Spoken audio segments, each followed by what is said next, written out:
gorgeous people. Arthie Moore here, Compassion Leader of Influence, and I'm excited to be with you once again on IBGR.network, our international business growth radio network, and it's so exciting.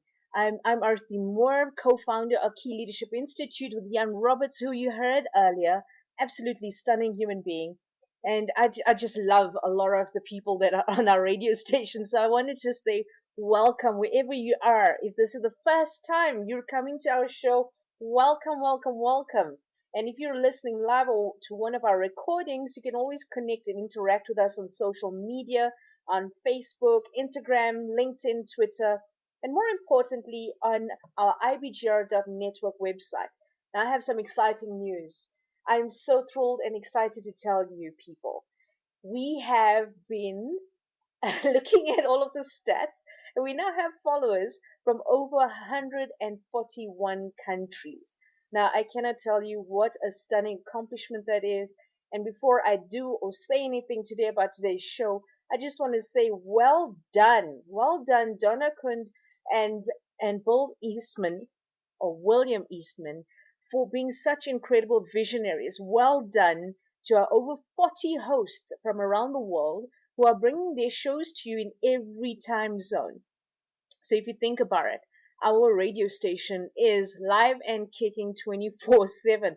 I think that is so superb. And what's interesting is that every single show host has got notes that they write up for each show, and you can download that on the app, which they have already launched on Play Store. So get yours now. If you are on Play Store or Apple, go and download our IBGR.network incredible app. It gives you access to all of us from your cell phone. You have podcasts, you have show notes, you can even have conversations with all of our hosts. And I think what's incredible about that is that you can give us ideas about what you would like us to talk about in our upcoming shows. So we look forward to engaging with you so that in our next season, we're able to be guided by your thoughts, your needs, and your wants as a business owner. And I think that by the end of our time together, you're going to understand why it is important as a business owner or entrepreneur to know where, when, and how to network, build relationships, and be more effective with your time. I mean, think about it. This radio station is not about music. It's all about creating the music you want within your business. It's about creating fluidity. It is about creating the rhythm that you want to hear, stamping through your business and taking out all of the fires that actually resonate through your soul and taking it all in and actually creating the most exquisite symphony of success. And all of that is brought to you with the support, the guidance, and all of the different examples of our incredible show hosts who come onto our show to share with you their knowledge, wisdom, and expertise. So welcome once again. I'm Arthie Moore, your host for today. And what I'm going to be talking about is decisiveness. And decisiveness is a really imperative part of any business. And I think it's an incredible way to understand how it's going to enable you and your people to do the job right the first time. Now, I know as a business owner, for over 23 years, I've been in business. I've never worked for anybody, and that is the most exciting thing I've ever had. And yet I interact with Fortune 500 companies, with boards of directors and management teams around the world. I get to talk to and be involved with incredible projects around the world, in communities, in squatter camps, with orphanages, and with schools. And, life is exciting. But what I realized was in order to get to where I'm at, I had to become decisive. Decisive about what I wanted, decisive about my vision, the quality of people I wanted to surround myself with, and everything that allows me to be successful and to grow.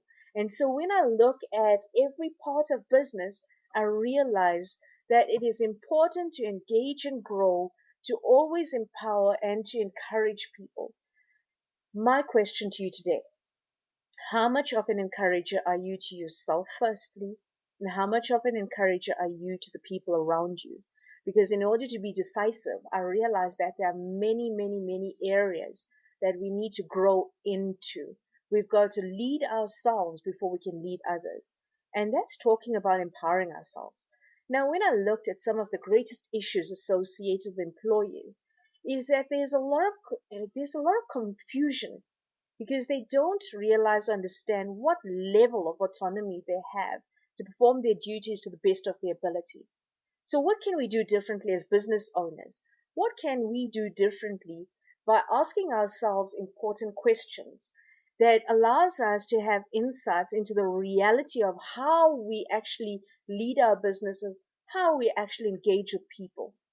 And I find that I question everything that I do. I question myself and the decisions I make, and I never take a decision until I've spoken to people around me and I've spoken to my children, because I find that young people have got the most exquisite intelligence. They don't have all of the nonsense in our heads where we think, overthink, and rethink things to the point where it becomes blurred. And when we make decisions, unfortunately, there's very little clarity left in how we make the decision. So I find that young people have got an innocence. So how do we get back to that? How do we get back to the innocence of trusting? And I feel that there's many areas that builds that innocence in order to allow us to flow naturally when it comes to being decisive. So if we gave our people the ability to be decisive, what are some of the questions that would be an imperative to ask of your people? And I thought, okay, there's three that I would immediately ask. What's preventing, what prevents your teams from operating to the best of their ability? And how is that related to being decisive and allowing them to do the job right the first time? Did you give your team the ability to make the right decisions by upskilling them? Ooh. Okay, see, you cannot ask that question without taking some responsibility and being accountable for the part that you play with your teams. The other question I thought would be really imperative, and it was an eye-opener for me.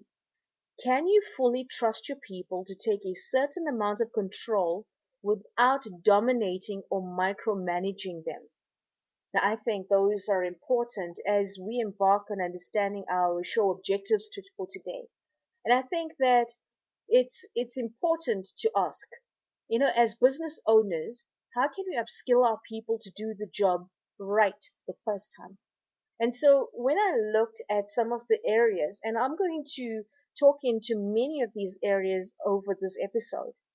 When I talk into these areas, I'm talking about the importance of trust, accountability, the role that respect, understanding, training, choice, challenging mindsets, and knowing what self-worth plays in all of this. And when I look at the various nuances of business, I realize that these are important characteristics or values to embody within yourself as a business owner and to encourage your people to have it too. So one of the areas that I thought that I want to speak into is sabotage and self-esteem. And I'll give you a little bit of a story because I thought, this is important to realize the impact it has on the success of our business. When we do not trust and we don't respect and we don't train our people, we don't give them the ability to choose, we don't challenge mindsets, we become the type of people that actually are destructive, and that is actively sabotaging our business without even realizing it. And how is that related to self-esteem? Well, easily. I'll tell you a very quick story. There was a business owner that I knew very well, and he was in the same business as myself in training.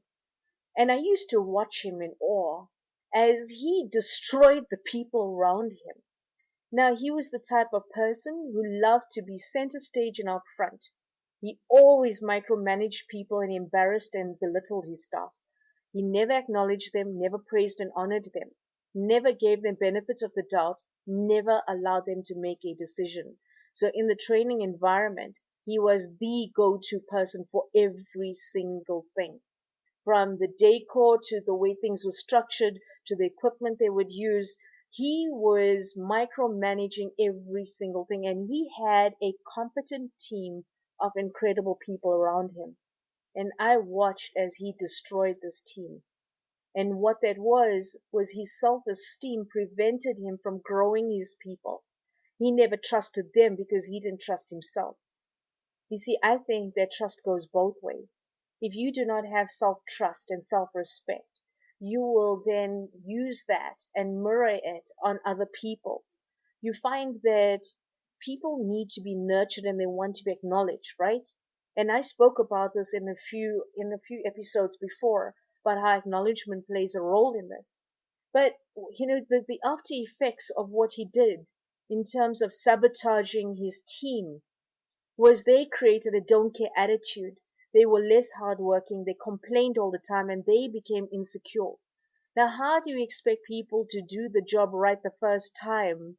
We don't allow them to make decisions and trust them that they're worth it and that they're worthy. And I think that when we look at how do we let go of control as business owners, we're now getting to the point where we realize that raising leaders and empowering them develops a pattern of achievement, excellence, and that kind of leadership will always be rewarded and recognized. So as a business owner, I'm going to say to you, there are a few imperatives that we need to delve into, and I'm looking forward to the next session. But for now, we're going to take a short 2-minute break, and when we return, we're going to be talking about why there's a real need for a different approach to the way we do things the way we do. So I would love to welcome you to become a member of our Insiders Network by going to our website and clicking on the Join Us link, and connect with us on www.ibgr.network, on LinkedIn, Twitter, Facebook, and Instagram. Find us wherever you can. We're looking forward to connecting with you, and don't forget to download our app. I will catch you soon. See you now.